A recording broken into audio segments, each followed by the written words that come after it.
In the 90-Day Fiancé franchise, there have been many bad couples who figured out their relationships were not going to work after they had already gotten married. However, there are several others whose incompatibilities should have been a dead giveaway that their relationship would not last from the start. Sadly, mismatched couples in the 90-Day Fiancé franchise are a dime a dozen, but sometimes it's clear from the very beginning that there are too many differences and conflicts to overcome. Of course, there are also times when it's obvious that foreign cast members are using their American partners for a green card. No matter what the reason, some relationships on the show should never have gotten off the ground. Fans are often frustrated that the franchise's cast members don't realize the incompatibilities with their partners from the very beginning.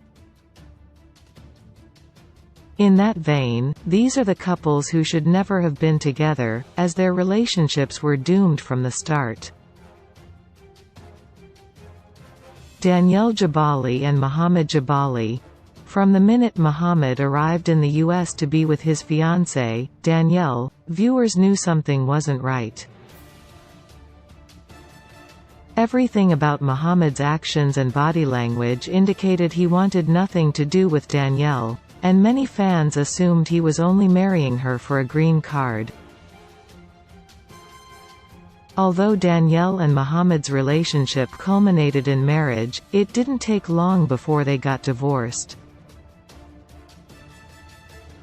Mohammed eventually admitted he was never actually attracted to Danielle, which seems to indicate that fans' initial suspicions about Mohammed were right.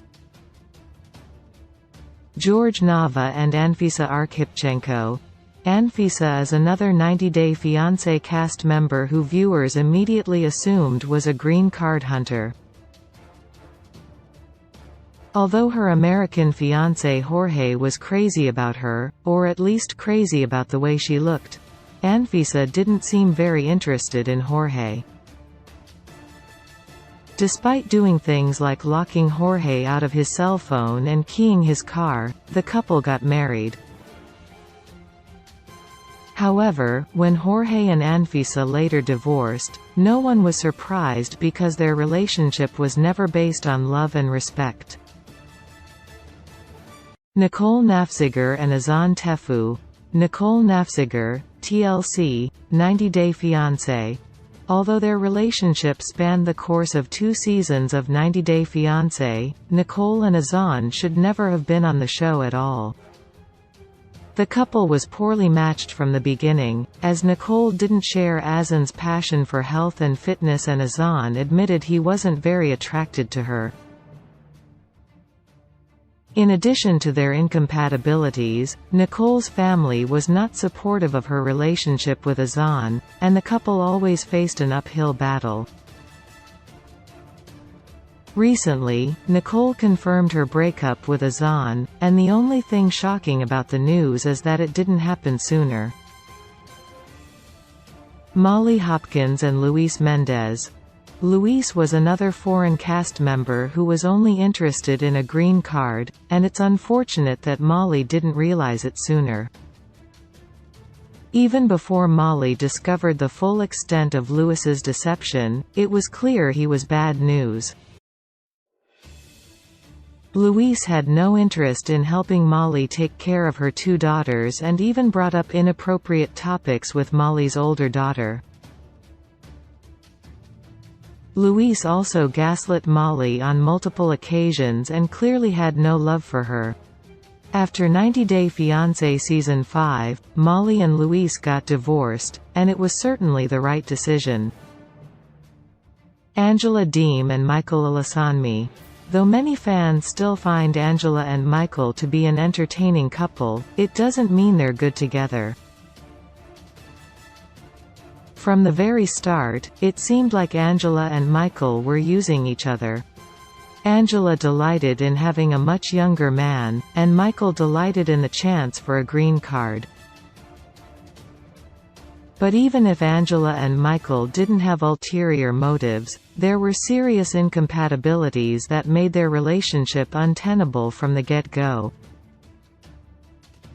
A major point of contention still is the fact that Michael badly wants a biological child and Angela is obviously too old to carry one, making their relationship unrealistic.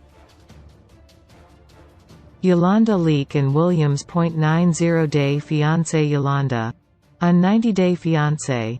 Before the 90 days, viewers almost immediately identified Williams as a catfish and scam artist. Unfortunately, Yolanda didn't. She was convinced that Williams was a suave, handsome man from England when he was really a total scammer. Yolanda's kids tried to convince their mother that the man of her dreams was nothing more than a con artist who was trying to extort her. Yolanda obviously ignored Williams's red flags. Their relationship was never going to work because she was in love with a fantasy. David Murphy and Lana. When David was first introduced, many viewers thought Lana was as fake as Williams. David had never met her, and they only interacted on a paid website where David could see video of Lana but could not hear her. Eventually, when David traveled to Ukraine on the show and the two finally met in person, it was clear to viewers that Lana was not interested in David the way he was interested in her. David is still holding out for a relationship with Lana, but fans are highly doubtful because their relationship was iffy from the start. Jenny Slatin and Sumit Singh.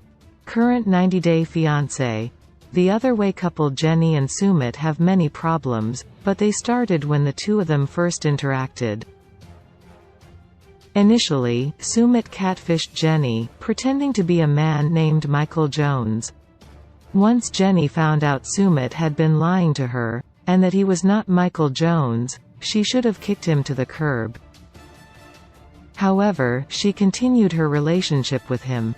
Several years later, Sumit has still not married Jenny. The couple's relationship should never have gotten this far, and many fans think they were never going to work. Brittany Banks and Yazan Abu Harira. The Other Way stars Yazan and Brittany were extremely incompatible, and it had a lot to do with how different their cultures are.